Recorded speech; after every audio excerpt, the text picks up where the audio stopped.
सूरज, हमारा nuclear power house, हमारा सितारा।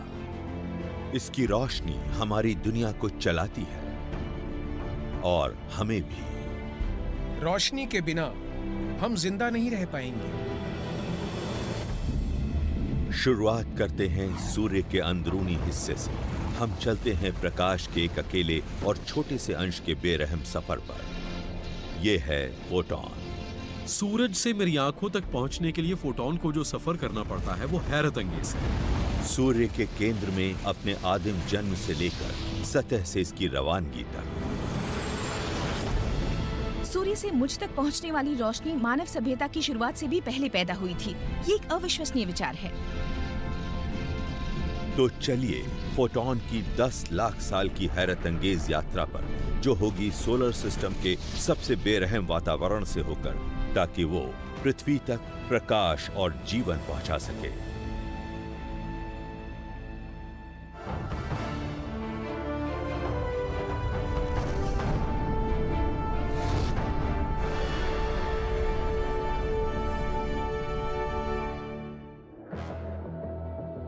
ब्रह्मांड, अरबों गैलेक्सीज का घर। इनमें से हर एक बनती है अरबों तारों से। और हमारी आकाश गंगा मिल्की वे के एक मामूली से कोने में मौजूद है हमारा सूर्य, हमारा सबसे नजदीकी तारा। इस चमकते गोले में मौजूद है जबरदस्त रोशनी। इसकी चमक को सिर्फ आंखों से देखना नामुमकिन है, लेकिन अगर इस चमक से थोड़ा दूर हटें तो सूर्य नजर आता है, बेहद गर्म गैस की एक विशाल गेंद के रूप में, जिसका राज है हमारे कॉस्मिक मंच पर। सूर्य वाकई इस शो का स्टार है। सूर्य पूरे सोलर सिस्टम का पितामह है। ये अपने बच्चों यानी ग्रहों को उनकी जरूरत की हर चीज देता है। हम ऊर्जा, रोशनी और गर्माहट के लिए सूर्य पर निर्भर करते हैं। सूर्य के बिना हमारा वजूद नहीं होगा। सूर्य गर्मी और रोशनी पैदा करता है, जो पृथ्वी पर तमाम जीव रूपों का ऊर्जा स्रोत है। आपसे बात करने के दौरान या उसके अलावा भी मेरा शरीर जितनी भी ऊर्जा इस्तेमाल करता है वो मुझे सूर्य से मिलती है। सचमुच सूर्य हमारे चारों ओर मौजूद जीवन का रचयिता है। सूर्य लगातार फूटता रहने वाला एक परमाणु बम है, उथल पुथल से भरा और जरूरी। हमारा वजूद सूर्य में होने वाले न्यूक्लियर रिएक्शन से निकलने वाली ऊर्जा से संचालित होता है। हम यहाँ सूर्य से मिलने वाली रोशनी के कारण मौजूद हैं। हमारा वजूद इन न्यूक्लियर रिएक्शंस के कारण है। अगर सूर्य न होता तो हम न होते। प्रकाश हमारे ब्रह्मांड को बनाने वाले बुनियादी तत्वों में से एक है।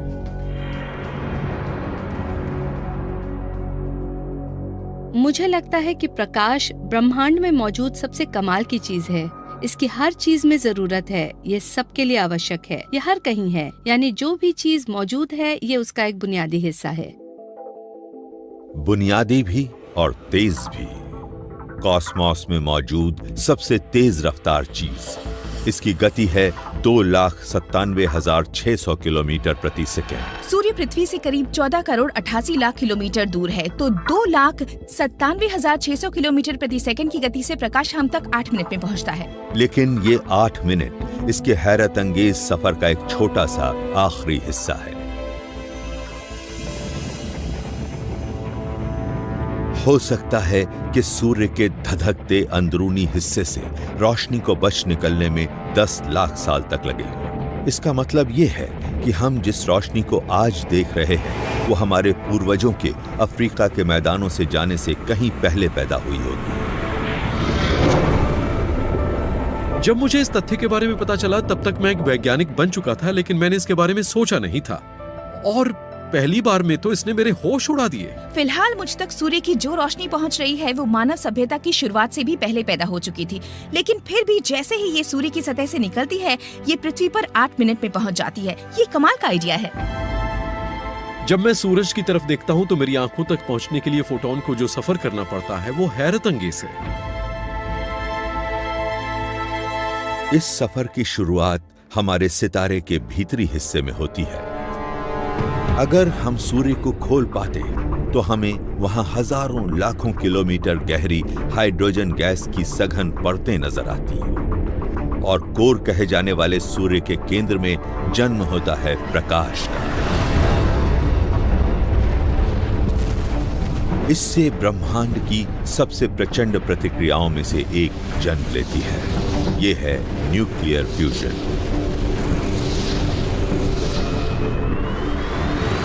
सूर्य को ताकत देने वाला ये न्यूक्लियर रिएक्शन कहलाता है फ्यूजन। हाइड्रोजन और हीलियम का आपस में मिलना। आप हाइड्रोजन के दो कणों को लीजिए, उन्हें एक दूसरे से मिलाइए और फिर पैदा होता है एक हीलियम एटम। सुनने में ये आसान लगता है, लेकिन है नहीं। दो एटमों को आपस में मिलना काफी मुश्किल है। दो प्रोटॉन का चार्ज एक सा ही होता है। ये दोनों पॉजिटिव होते हैं और एक दूसरे को परे धकेलते हैं। फोटोन एक दूसरे के करीब नहीं आना चाहते। उन्हें एक दूसरे के इतना करीब आने के लिए बहुत ज्यादा एनर्जी या वेलोसिटी चाहिए ताकि वो फ्यूज हो सकें, और ये बहुत दुर्लभ होता है। इन प्रोटॉन्स को एक साथ लाने के लिए जबरदस्त गर्मी और दबाव की जरूरत होती है, और इसे पैदा करती है अदृश्य ग्रेविटी। सूर्य में सोलर सिस्टम का 99.8% मैटर मौजूद होता है। ये मास बहुत ज्यादा है। इस मास की वजह से सूर्य जबरदस्त ग्रेविटेशनल फोर्स के साथ एकजुट बना रहता है। ग्रेविटी की वजह से सब चीजें एक दूसरे के करीब आकर इतना दबाव पैदा करती हैं कि न्यूक्लियर फ्यूजन हो जाता है। इस न्यूक्लियर कॉम्पैक्टर में प्रति सेकंड 10 करोड़ क्वाड्रिलियन बार हाइड्रोजन एटम एक दूसरे से टकराते हैं।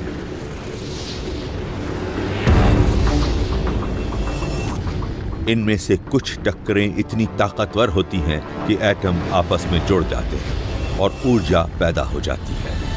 जब एक दूसरे से जुड़ने के लिए प्रोटॉन साथ आते हैं तो उनका मास थोड़ा कम हो जाता है। इस मास से एनर्जी बनती है, और हर दिन के हर सेकंड में करीब 50 लाख टन मैटर ऊर्जा में बदल जाता है। यह वाकई कमाल है।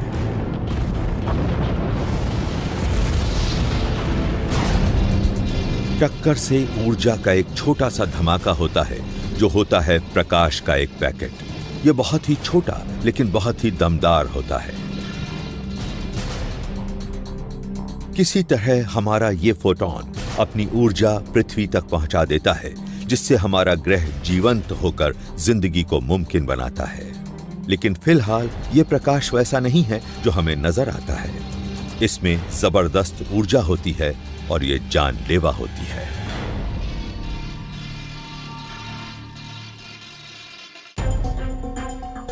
हम अपने सितारे से आ रही जिस रोशनी को देखते हैं वो पुरानी होती है। सूर्य से पृथ्वी तक आने में प्रकाश को 8 मिनट लगते हैं, लेकिन ये उससे भी कहीं ज्यादा पुरानी होती है। स्पेस में ये छोटी सी छलांग उस लंबी और मुश्किल यात्रा का अंत होती है जिसकी शुरुआत सूर्य के अंदर होती है। सूर्य को देखकर हम कहते हैं ये कितना खूबसूरत, कितना शानदार और कितना सरल है। रोशनी सूर्य के अंदर बनती है और अपनी चमक से हमारी दुनिया को रोशन करती है, लेकिन ये मामला सरल नहीं, बहुत पेचीदा है।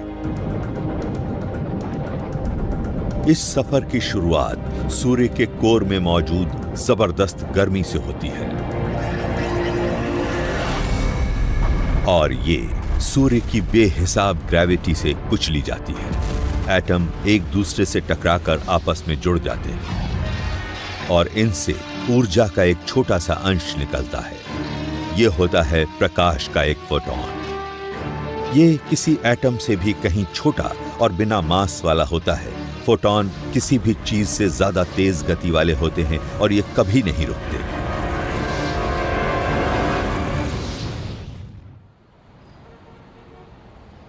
फोटॉन सिर्फ सितारों के कोर से ही नहीं निकलते हैं।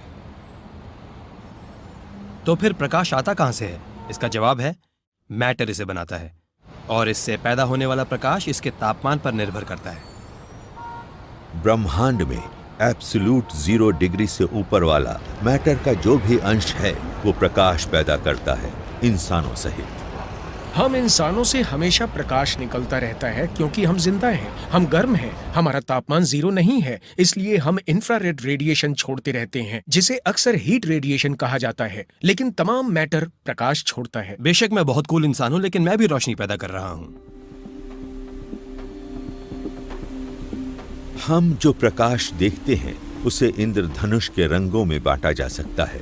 हर रंग असल में लाइट के फोटॉन हैं जिनकी ऊर्जा की मात्रा थोड़ी भिन्न है। और हम जो कुछ देख सकते हैं वो लाइट स्पेक्ट्रम का एक अंश भर है।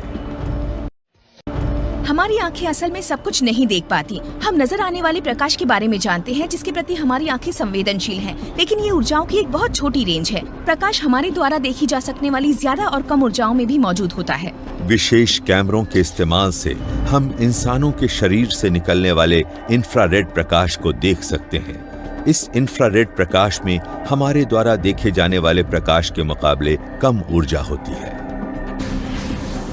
जबकि अल्ट्रावायलेट प्रकाश, एक्सरे और गामा रे में इतना ज्यादा प्रकाश होता है कि नजर ही नहीं आता।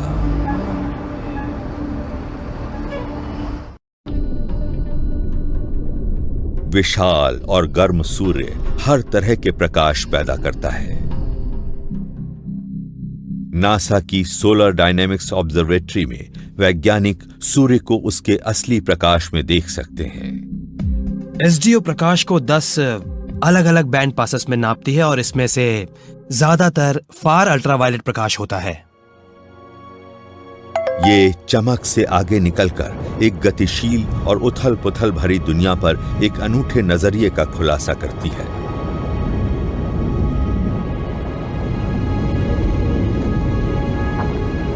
एसडीओ से मिलने वाली तस्वीरें बहुत ही शानदार नजर आती हैं।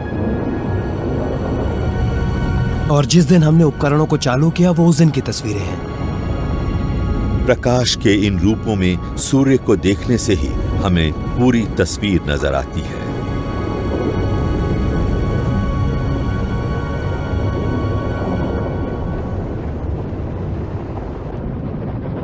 लेकिन सूर्य के कोर में मौजूद न्यूक्लियर भट्टी में हर फोटॉन की शुरुआत गामा रे के तौर पर होती है, जो ब्रह्मांड में प्रकाश का सबसे ताकतवर रूप है। और जब कोई न्यूक्लियर रिएक्शन होता है तो उससे जबरदस्त ऊर्जा निकलती है जो नजर आने वाले प्रकाश से कहीं ज्यादा दमदार होती है। इसे गामा रेज कहते हैं। ये तो हमें नजर आने वाले प्रकाश की ऊर्जा से करीब 10 लाख गुना या कम से कम 10,000 गुना तो होती ही।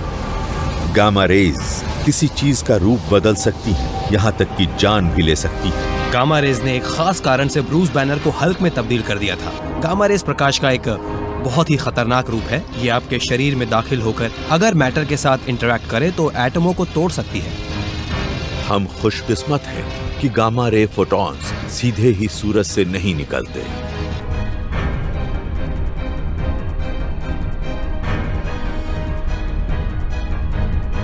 अगर सूर्य गैस का ये गर्म गोला ना होता तो बनते वक्त कोई फोटॉन सूर्य से फौरन ही निकल जाता और ये एक गामा रे फोटॉन बन जाता। ये एक बहुत ही ताकतवर फोटॉन है जो पृथ्वी पर जीवन के लिए ठीक नहीं होता। एक गामा रे के रूप में अपने जन्म के बाद हमारा फोटॉन सूर्य के कोर से प्रकाश की रफ्तार से सूर्य से बाहर निकलता है, लेकिन फिर इसे एक बहुत बड़ी बाधा का सामना करना पड़ता है। जिस सफर में सिर्फ कुछ सेकंड लगने चाहिए वो बहुत धीमा हो जाता है। फोटॉन के बनने की शुरुआत सूर्य के बीच वाले हिस्से में होती है। वहां से सूर्य के सबसे बाहरी हिस्से तक पहुंचने में इसे लगभग 1 लाख साल लग जाते हैं, तब ये स्पेस में रिहा होता है। सोचिए 1 लाख साल। अगर ये बिना किसी बाधा के एक सीधी लाइन में सफर करता तो इसे सिर्फ 2 सेकंड लगते। लेकिन प्रकाश की गति से सफर करने वाले किसी फोटॉन की यात्रा की रफ्तार क्या चीज धीमी कर सकती है? कोई चीज इसकी रफ्तार घटा देती है। ये बेहद विशाल, गर्म, सघन और इतनी ताकतवर है कि ये न सिर्फ प्रकाश की गति धीमी करती है बल्कि उसे बदल भी देती है।